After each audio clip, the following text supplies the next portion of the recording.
Halo Pak Dodi, apa kabar? Pak Joni, Pak Baron, dan Pak Andre dari Property and Bank ya. Pak Dodi, bagaimana nih menurut pandangan Bapak tentang properti saat ini nih Pak? Baik di Indonesia maupun di luar negeri tempat Bapak pegang proyek Pak. Ya, jadi menurut saya ini ya Pak, berdasarkan penilaian saya sebagai juri untuk Indonesia Property Awards tahun lalu 2020. Jadi ada dua sektor yang kosong Pak. Yang kosong artinya tidak ada proyek baru atau proyek yang dikompetisikan. Itu adalah luxury apartment. Itu sekarang saya rasa nggak ada ya yang bangun. Jadi yang ada adalah sisa yang dahulu, itu pun juga pasti akan slow dalam penyelesaian. Yang kedua adalah office. Office ini juga salah satunya terdampak. Jadi dalam pemasukan tahun lalu, office itu cuma ada satu yang masukin untuk kategori desain, satu office lain masukin untuk kategori development ya. Jadi akhirnya karena satu-satu kita batalin awardnya. Jadi tahun lalu nggak ada award office. Sektor-sektor apa yang lagi menanjak bisa dilihat. Sektor yang paling rame tahun lalu dari penjurian adalah perumahan. Apalagi yang namanya rumah milenial. Itu baru tahun lalu ada kategori rumah milenial. Bisa dilihat perumahan masih bisa bertahan. Kalau industri memang ada Pak. Jadi industri tahun lalu juga seperti Jababeka ini masih ada. Industri memang keadaan sekarang ini secara umum masih bagus ya. Terutama industri logistik dan data center. Ya, karena kebetulan saya sendiri arsitek ya. Saya secara langsung dan tidak langsung dari beberapa stage pembangunan saya berkecimpung dengan 9 data center di Indonesia. Ya, jadi mungkin hampir 70% market share data center kita pegang saat ini. Jadi memang lagi rame. Dan Indonesia ini pasar paling rame data center sekarang untuk Asia Tenggara. Karena perkembangan jumlah penduduk yang pakai handphone luar biasa. Jadi ini semua membutuhkan backup data yang solid ya. Ini jadi investasi data ini semua pemain internasional masuk sini. Jadi office sepi, luxury apartment nggak ada, industri masih kuat, perumahan masih kuat. Paling kuat. Ya. Selain itu kan itu untuk Indonesia ya Pak saat ini. Kalau untuk di luar kita Crown Group ya, itu kan project di Australia yang baru ada di Los Angeles di Amerika. Di Australia kita menyiapkan tetap Sydney core kita, dan kita akhir tahun lalu mulai memperkenalkan produk baru di Melbourne namanya Artis ya, karena kompleknya itu komplek artis dalam hal ini pekerja-pekerja seni ya di South Bank di Melbourne, sama kita siapin juga di di Brisbane di Australia. Jadi Australia ini Pak lockdown Maret 2020, lockdown Australia. Sampai hari ini orang asing untuk masuk dilarang. Dia menutup negaranya untuk orang asing untuk menghindari penyebaran COVID. Jadi di Australia itu sekarang udah nggak ada lagi sama sekali lockdown, dan Bapak tidak diharuskan memakai masker di sana. Ya, udahan. Jadi udah seperti biasa, kantor kerja juga udah 5 hari ya. Cuma nggak ada orang asing, turis nggak ada ya. Tapi properti Australia tahun lalu stagnan. Kalau Bapak perlu jual cepat ya malah turun harga.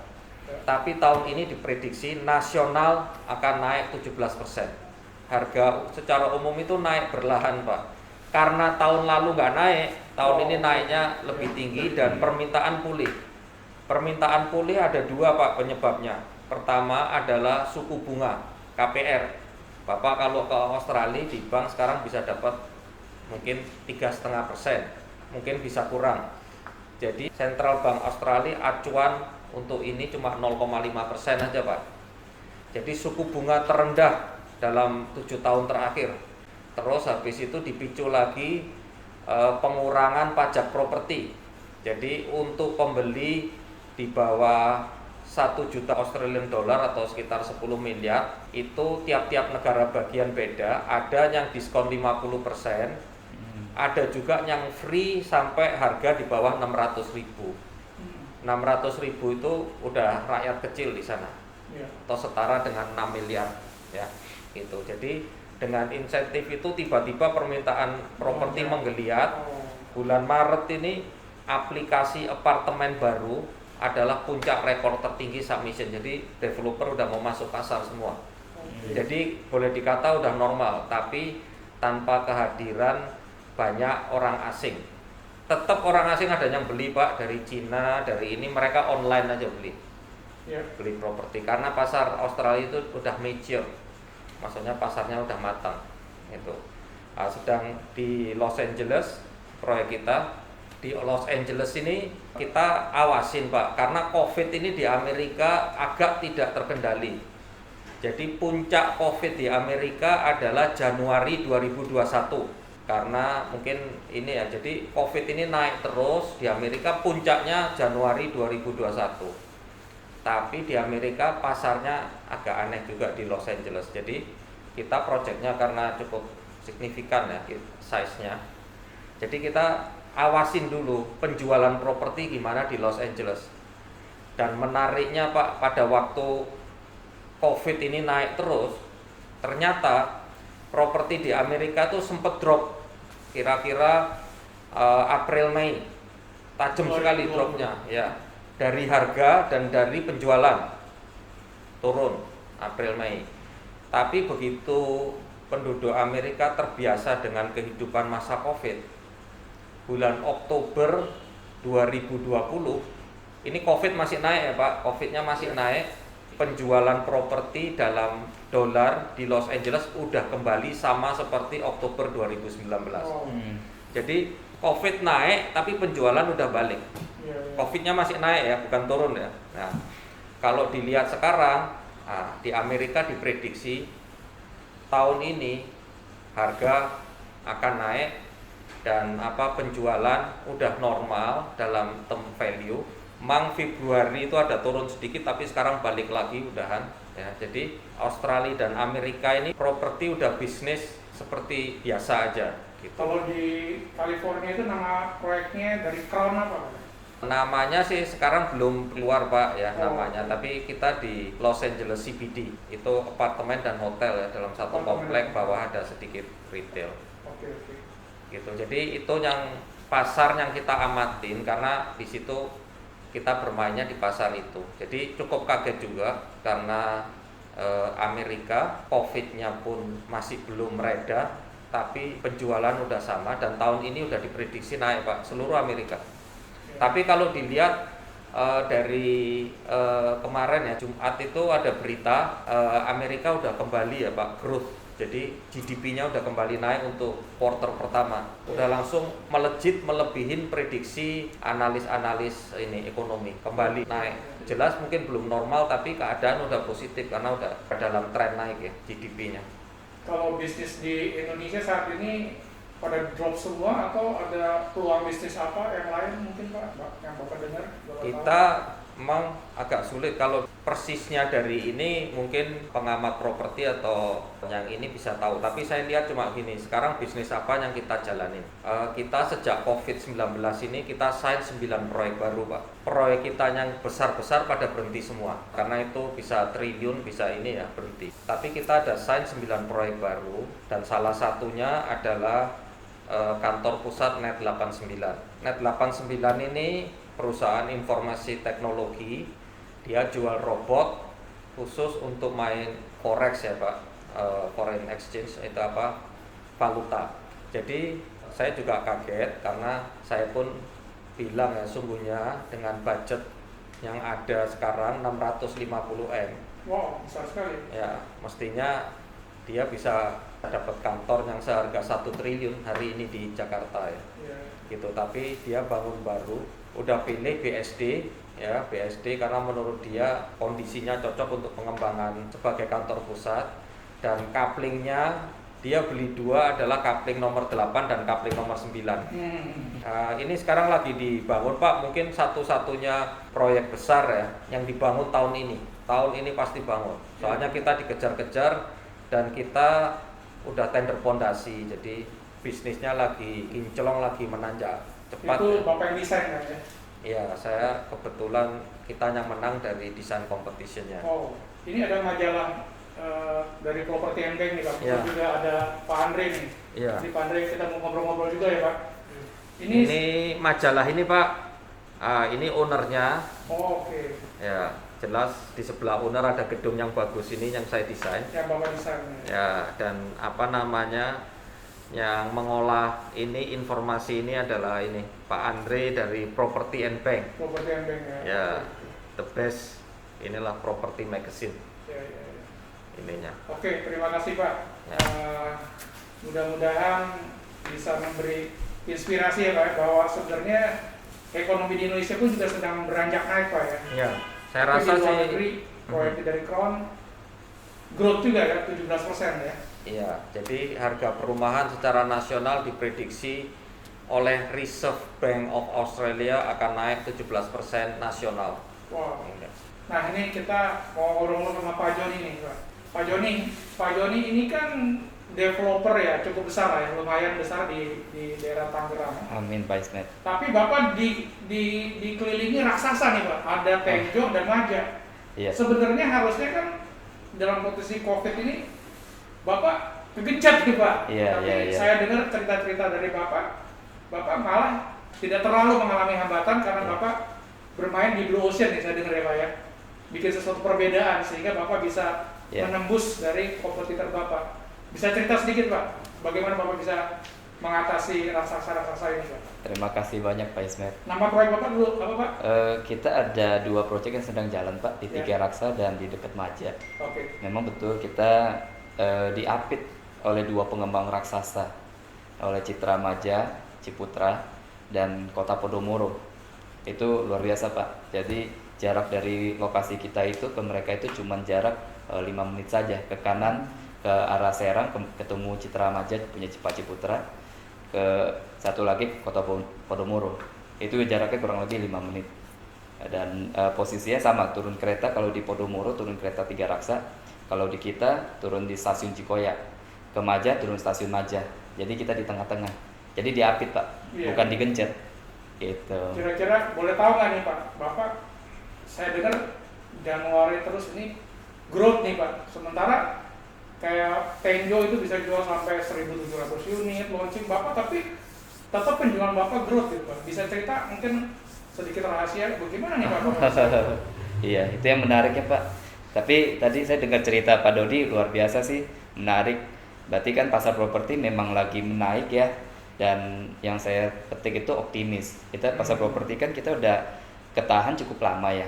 Prediksi pakar kan sebenarnya beberapa tahun yang lalu harusnya udah mulai naik 1-2 tahun, cuma karena kita pandemi ya kan jadi masih ketahan. Tapi namanya yang ditahan biasanya memang melonjak.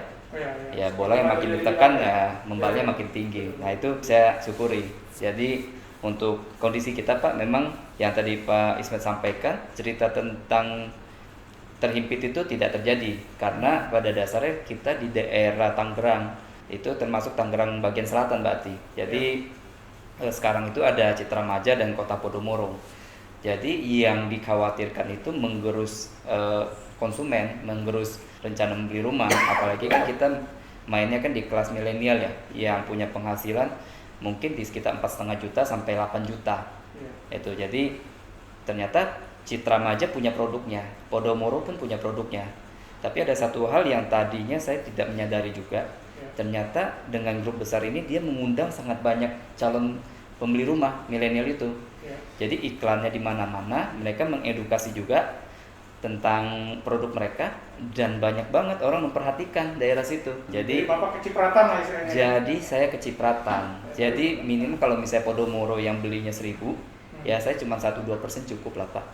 Itu jadi itu yang saya alamin. Terus untuk daerahnya juga sejak ada Podomoro, Citra Maja, ya makin berkembang Pak, karena properti itu kan pada dasarnya kan semakin banyak yang masuk, semakin banyak developer, berarti daerah itu semakin ramai, semakin lengkap fasilitas, hidup, ya semakin hidup.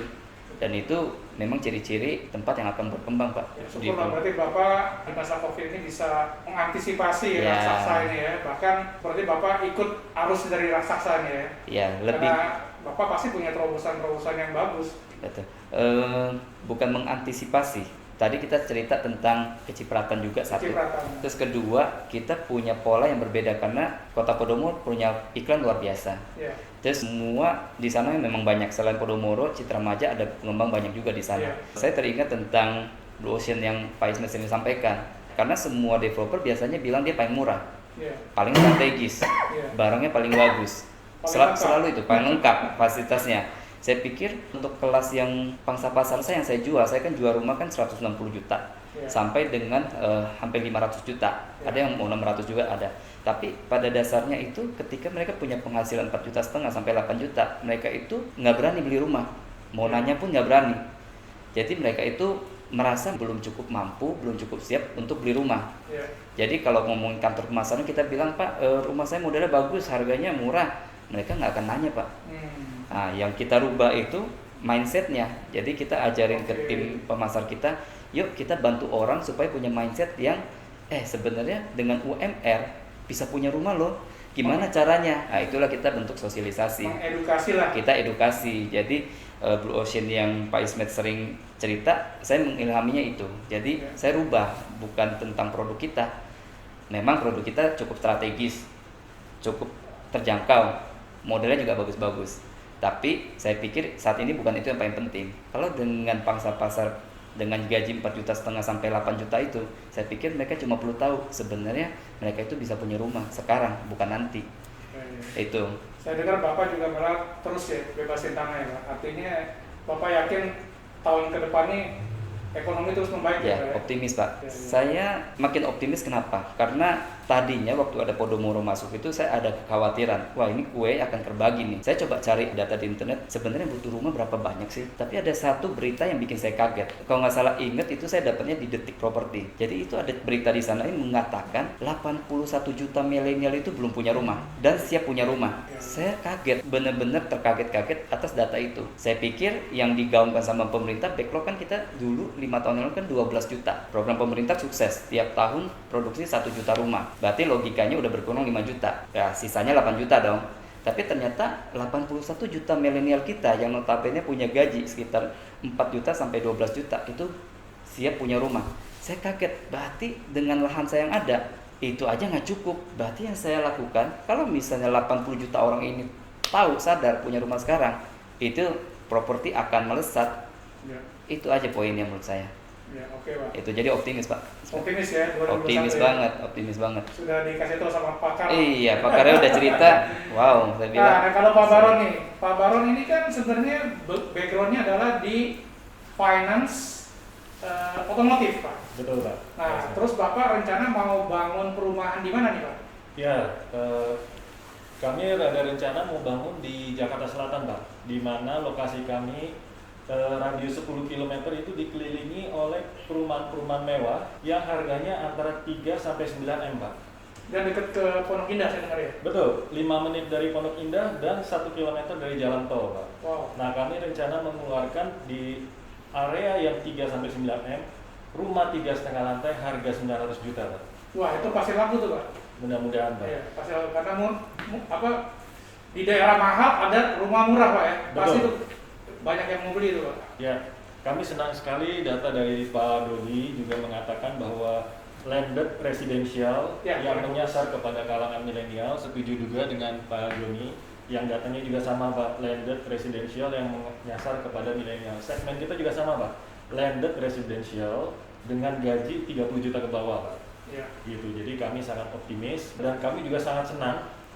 Pertama dapat membuka lapangan kerja di mana properti itu dapat menggerakkan Ya. banyak industri yang terkait Ya. dan juga menyediakan di kalangan yang elit Pak itu harga yang sangat terjangkau. Iya, jadi orang tuanya memberikan rumah buat anaknya di dekat dia ya Pak ya. Betul Pak. Karena daerah situ udah mahal semua. Gitu. Betul Pak. Untuk sebagai gambaran di daerah Port Indah Pak, itu rumah tuh sudah puluhan miliar Pak. Iya. Sebagai orang tua punya 2 anak, kalau dia ingin menyediakan rumah-rumah untuk dekat dengan orang tuanya, itu harus menyediakan kocek Pak, itu besar sekali Pak. Iya, betul. Gitu. Jadi kami sangat senang dengan adanya pilihan ini, anak juga bisa dekat sama orang tuanya Pak. Iya. Dan saya dengar juga itu benar-benar digital ya Pak ya, perumahan itu ya. Iya betul Pak, itu jadi Karena untuk milenial Pak ya konsepnya. untuk milenial konsepnya Pak, betul Pak. Kami akan membuat di lokasi strategis, kebetulan dekat dengan jalan tol juga Pak, Iya. 3,5 lantai Pak. Iya, luar Iya. biasa Pak. Oke Pak, mudah-mudahan sukses nih Pak. Iya, terima Ya, kasih kita Pak. mau dengar juga nih ya. Siap. Nah, yang terakhir nih, Pak Andre dari Property and Bank. Pak Andre, saya mau tanya nih, Bapak kan sering menginterview developer. Pandangan Bapak bagaimana nih properti di 2021 ini, Pak? Semua developer yang saya temuin rata-rata mengatakan optimis Pak. Karena melihat COVID ini pasti berlalu dengan adanya keseriusan pemerintah melakukan vaksinasi secara random dan tidak ada henti-hentinya Pak. Sehingga developer-developer itu juga merasa ini didukung. Oke. Dan yang paling penting sekarang dengan adanya beberapa program insentif pemerintah mudah-mudahan yang diberikan itu membuat semangat developer itu maju lagi Pak. Apalagi sekarang sebenarnya pasar properti itu nggak mati semuanya, cuma melambat karena salah satu persoalan yang dihadapi kan semua dikit-dikit serba digital, ada dikit-dikit serba menggunakan teknologi IT, dan tidak semua orang Indonesia ini khususnya orang-orang yang orang tua yang tadi yang kolonial itu tidak begitu paham dengan yang namanya digital. Nah, sehingga dengan sekarang terbuka lagi mereka akan mulai bisa membeli dengan bertemu dengan itu akan membuat dia penjual properti bagus lagi. Jadi kesimpulannya bahwa properti menurut pengembang-pengembang yang review properti tetap akan growth ya Pak ya? Tetap akan growth. Walaupun masih dalam situasi pandemi Pak ya? Iya, penjualan mereka pun rata-rata ini ya, yakin lah dalam waktu dekat kita akan buat beberapa liputan yang menarik Pak. Yang periode tentang bagaimana cara membeli properti milenial, ada menjual properti yang ini, ya, kita ada liputan lagi yang akan ini. Memang Property Bank berusaha memunculkan sesuatu yang beda dengan gaya liputan kita. Oke Pak, terima kasih Pak. Tolong kasih kesimpulan untuk teman-teman developer minimal yang ada di grup sinergi Pak, ada sekitar 200 developer nih Pak, supaya bisa dengar dari Bapak apakah mereka perlu hati-hati, perlu tetap mempersiapkan, apa bagaimana nih pandangan Bapak nih? Saya rasa ya Pak, ini seandainya program vaksinasi ini berjalan sukses, kita nggak lama lagi sudah akan rasanya growth-nya akan cepat sekali untuk Indonesia. Jadi dari terakhir diskusi saya bersama Ketua RE ya, terus Kadin Properti Pak Budiarsa bersama Agung Sedayu dan bersama perwakilan dari China Fortune Land Development Lavon ya, mereka sangat positif. Jadi ketakutan akan COVID ini begitu menghilang, ekonomi kita mestinya akan kembali dengan cepat ya. Dari Bank Dunia juga diprediksi ekonomi Asia akan kembali bounce back-nya paling cepat. Disebutkan beberapa negara yang leading adalah Indonesia memang salah satunya ya. Jadi memang kita sekarang semua dalam keadaan hati-hati, tapi saya yakin begitu bisnis confidence ini menguat ya, sekarang udah mulai menguat ya, properti sebentar lagi akan kembali mengikuti. Dan properti yang bersifat jangka panjang seperti kantor, perkantoran,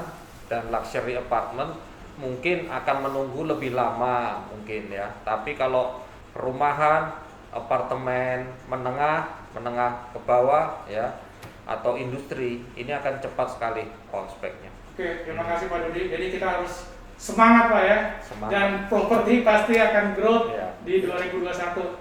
Terima kasih Pak Dodi waktunya, Pak Joni dari Triraksa, Ya. Badak Perkasa Group. Perkasa Group, Ya, terima kasih. Pak Baron dari Bintang Finance ya, Pak Andre dari Property and Bank. Terima kasih untuk waktunya. Kita ketemu lagi di waktu yang akan datang. Thank Terima you. kasih ya Pak. Makasih. Oke. Terima kasih.